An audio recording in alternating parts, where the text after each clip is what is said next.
ce projet de constitution rédigé par le Comité constitutionnel national. Cette réforme répond aux aspirations légitimes du peuple gabonais qui s'est exprimé lors du dialogue national inclusif, étape capitale du processus de transition que connaît le Gabon depuis le 30 août dernier. Ce projet de constitution est avant-gardiste et se base sur les réalités socio-politiques et culturelles de notre pays. Ce dernier est structuré en 12 titres, 24 chapitres, 12 sections et 194 actes. Pour la restauration de nos valeurs, l'on retient que le mariage consacre ce qui suit.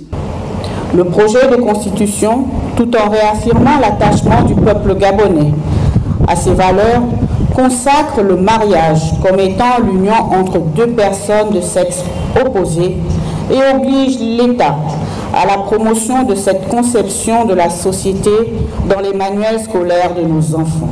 À la place du CTRI, le Comité constitutionnel national a présenté ce projet de constitution comme un instrument qui vient renforcer les institutions du pays. Il consacre un exécutif monocéphale avec un président de la République et un parlement bicaméral tout en prenant soin d'éviter toute situation de blocage des institutions.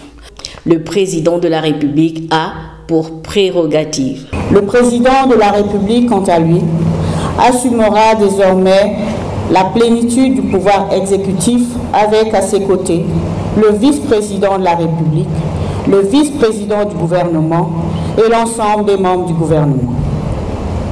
Il dispose du pouvoir de dissolution de l'Assemblée nationale qui apparaît comme la contrepartie du pouvoir de mise en accusation dont dispose le Parlement sur le président. Le président est élu au scrutin uninominal à 2 tours pour un mandat de 7 ans, renouvelable une fois.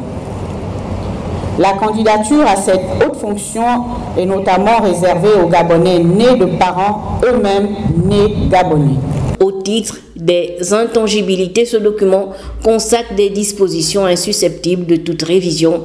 Ces dispositions touchent notamment le nombre et la durée du mandat présidentiel. Tout président en exercice voulant réviser ces dispositions se rendrait coupable de haute trahison. Ce même projet de constitution renforce également le pouvoir judiciaire afin d'accroître son indépendance pour une justice juste et efficace.